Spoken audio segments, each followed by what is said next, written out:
This is a message to UEFA officials. Thank you.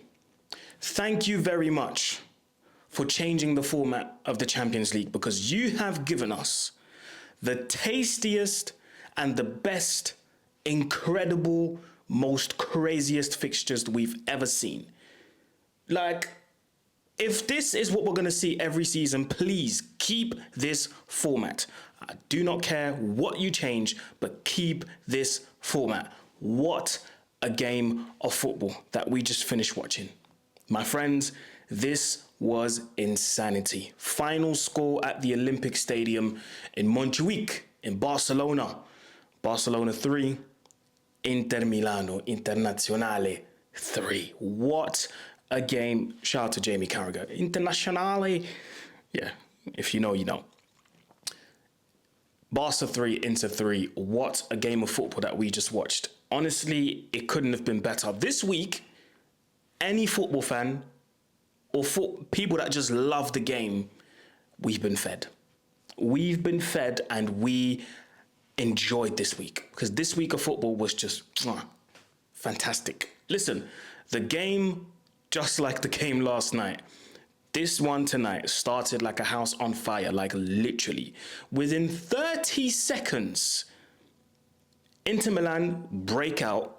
Remember Barcelona highline, and I did say that, listen, despite Barcelona scoring so many goals, this highline that Hansi Flick wants to play with Barcelona is going to cause problems.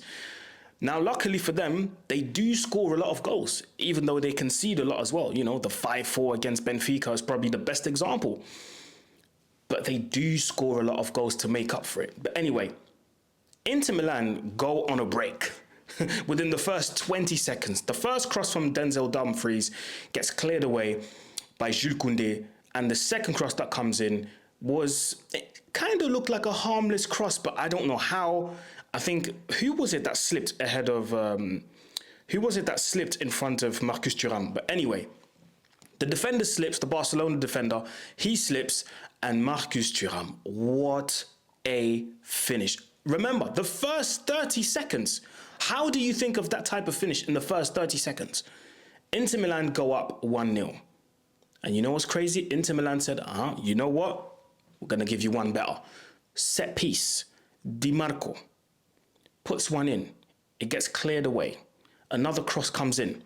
It's headed slightly by Acerbi. And Denzel Dumfries with an acrobatic finish. Denzel Dumfries, ever since he moved to Inter Milan, I don't know if you guys have been following him, but he's been extremely good. Honestly, more often than not, he is always involved every time Inter go on an attack. Every time they try to build an attack, he's either involved in the goals, involved in the assists, involved in the build-up. He is bombing forward every single time. And how he found himself in that position. It was a set piece, so he was most likely going to be there. Finds himself in that position, and that finish, like I said, acrobatic to the fullest. And all of a sudden, it's 2-0 after 21 minutes for Inter Milan, away from home. And remember, before this game, because it ended 3-3, before this game, Inter Milan had only conceded 5 goals in the whole competition. 5 goals. If that doesn't tell you how defensively sound and secure they are, then I don't know what. And to be fair, Arsenal have 8 goals conceded as well in the Champions League this campaign. So Inter Milan and Arsenal have the joint best defense in Europe. And that is absolutely... The fact that they conceded 5 goals before this game in the whole thing. That's crazy. Absolutely crazy. And at that moment, at 2-0 down, Lamine Yamal went, yeah? Okay, it's my time now. I'm going to turn this into the Lamine Yamal show. Madre mía, madre mía, madre mía. Qué jugador. Qué jugador. What a player. I mean, what more can be said about Lamine Yamal? What more can be said that people haven't already said. I've said so many things about him, positively, of course. So many other people have said countless other positive things about him. There is genuinely nothing left to describe this kid. He turned the game into the Lamine Yamal show. That 2-1 that he scored, Jesus Christ, the way he just walked through all of these players like they weren't even there, like they were cones, and just lifts it to the back post. Goalkeeper did not move. Jan Sommer couldn't do anything. That finish was incredible. He didn't hit it hard. He curled it, but it's more so the way he caressed the ball. He just caressed it. He didn't have to hit it hard. This kid, man. This kid is unbelievable. And after that, it was all about him.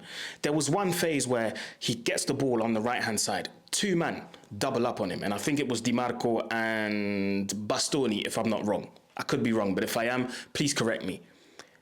Drops the shoulder, goes past one. Di Marco tries to put in a tackle. Tackles air. Lamine Yamal chops it back to his left. Hits it perfectly inside of the foot. It hits the crossbar. And at that point, I'm thinking, what is this guy on? What is this kid on? He was on a mission tonight. He was on a mission. A similar action in the second half. He receives the ball after a lovely 1-2. And I don't know if he actually meant that, but at this point, Lamine Yamal means anything and everything he does. He somehow, instead of hitting it with the inside of his foot, he somehow scoops it. Rafinha, if you look at the replay, Rafinha's going, he's kind of sulking already because he's going, you mishit the ball. No, it hits the crossbar because he, like I said, he kind of scooped it and it lands on top of the crossbar and then, back onto the pitch. Like, Lamine Yamal was absolutely incredible. This kid is the best football player in the world. There you go. I've said it. There is no one better than Lamine Yamal on this planet at the moment. No one. No one. And the guy's only 17. But like I said last time, when you do things like he does, age doesn't matter because he plays like a seasoned professional. He plays like he's been playing this game for ages and he's only 17. Absolutely ridiculous. Absolutely ridiculous. But guess what? The game wasn't done. In the meantime, before halftime, big blow for Inter Milan. And as I'm recording right now, I do not know the diagnosis. I don't know what the final diagnosis is going to be, but Lautaro Martinez had to be taken off because of something that happened without any contact. They showed the replay and nobody touched him. So it must be a muscular thing, maybe. Maybe he made a wrong movement with his body and he just felt it because he was holding his face and he, his hands, his face were in his face, was in his hands. His head was in his hands and you could tell he was gutted, and he had to be taken off at halftime and Taremi came in and replaced him. And to be fair, Taremi, he might as well have stayed on the bench because he didn't really bring any impact whatsoever. At that point, I was thinking maybe Arnautovic could have come on and maybe done a thing, but, Simone Inzaghi had other ideas. And to be fair, I can't even blame Simone Inzaghi. I can't say a bad thing about him because he is a top coach. To go away from home against Barcelona and score 3 goals, but concede 3 along the way as well, is absolutely remarkable. Like, he is up there with the best coaches in the world. But like I said, the game wasn't done. Second half, another set piece. Çalhanoğlu, one of the best set piece specialists, puts a lovely cross into the box, takes the corner. Who's at the end of it? You guessed it, Denzel Dumfries. Denzel Dumfries has somehow turned into a goal machine. He's got 10 goals this season, all competitions, if I'm not wrong, as a wing-back. And this, by the way, is how wing-backs should be playing. Because if you look at the first half, every time they went in behind, it was either for Di Marco or it was for Denzel Dumfries. These two, and no wonder why they got subbed off, because they must have been, do you know what I mean? With the amount of running they were doing up and down the pitch the whole game. I'm not surprised they got subbed off because it's a whole job to do that. It's a massive job and it's very demanding. But again, Simone Inzaghi demands a lot from his players. But then that lead did not last long because another set piece, this time on Barcelona's side, lovely played by Barcelona. And you could tell this was probably done on the training pitch. Rafinha unleashes an absolute rocket, hits the crossbar, the back of Jan Sommer into the back of the net, and it's 3-3. And I heard the commentator say that the lead lasted 1 minute and 53 seconds. Absolutely insane game. Honestly, I cannot say a bad word about both teams. Both teams, because they were both excellent. They both delivered high quality football. High quality football. A couple of players that I want to praise on Inter Milan side. Nicolo Barella. Ooh, this guy. This guy, yeah, he's a footballer. He is a wonderful, wonderful player. I'll be honest, I don't think he belongs in that team. I think he could go a level higher. I can see him play for a Barcelona. I could see him play for a Real Madrid because he's that good on the ball. Very silky, his touches, very meticulous. You know, his passing, very neat, takes care of every pass. But on the other hand, the defensive work, he does it all. Wins the ball back, can, you know, put in a tackle, can put himself about. But it's going forward that I'm really impressed. And you know how Barcelona were pressing high? Every time Inter Milan cleared the ball and Barcelona pressed high, it's like Barella didn't even care. It was just, you know, one flick, whoops, 2 players eliminated, and he's got the whole pitch in front of him. And he just plays with so much ease and so much confidence and calmness. He could be someone that potentially belongs in that Barcelona team. That's how good Barella is, and that's how highly I rate him. Honestly, I'll be honest. I know there's probably Inter fans that are going to watch this, but Inter fans, listen, you guys are going to have to do a lot to keep this guy at your club because, yeah, he is definitely going to be watched by some of the big boys outside of Italy. Now, if you win the league, because I know in the league you guys, you know, lost the lead and stuff, but if you do end up winning the league, fair play, you might keep him at the club for another season. In fact, even if you don't, I think he might stay at the club for another season. But listen, if one of the big boys come calling, if a Barcelona comes in and puts in a bid and calls, I wouldn't be surprised to see Barella play for Barcelona. I really would not be surprised. Wonderful, wonderful footballer. Wonderful. Denzel Dumfries, I've talked about him already. Outstanding performance. Outstanding performance. Marcus Thuram done his thing, you know, scored the goal, but was involved in a lot of the build-up, a lot of the counters that Inter Milan were putting in. And Inter Milan, just in general, they're a very methodical team. You know, some of the patterns that I saw today, that was very impressive. Very impressive. This is why, even though it's 3-3, you can't count Inter out. You can't count them out because they're going to be at home at the Giuseppe Meazza. The fans are going to be extremely loud. So I do fancy Inter Milan slightly more at the moment. But then again, this is Barcelona we're talking about. They can go to Inter Milan away from home and they can create a surprise. You never know. But honestly, credit to Inter Milan. Honestly, that was a fantastic team performance, you know, plus a couple of outstanding performances for me, like Denzel Dumfries, like Nicolo Barella. That was really, really good. Barcelona, I did say at the start of the season, this high line business is going to cost them a lot of goals.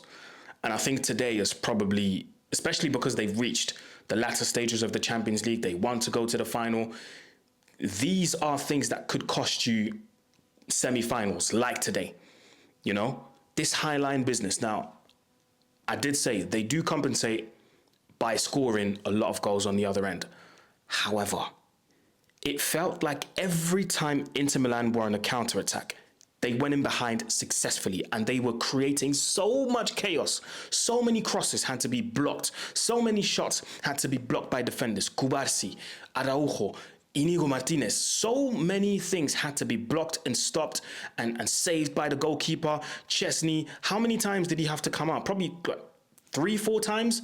Come off his line and try and clear the ball because every time Inter Milan went in behind, it was successful.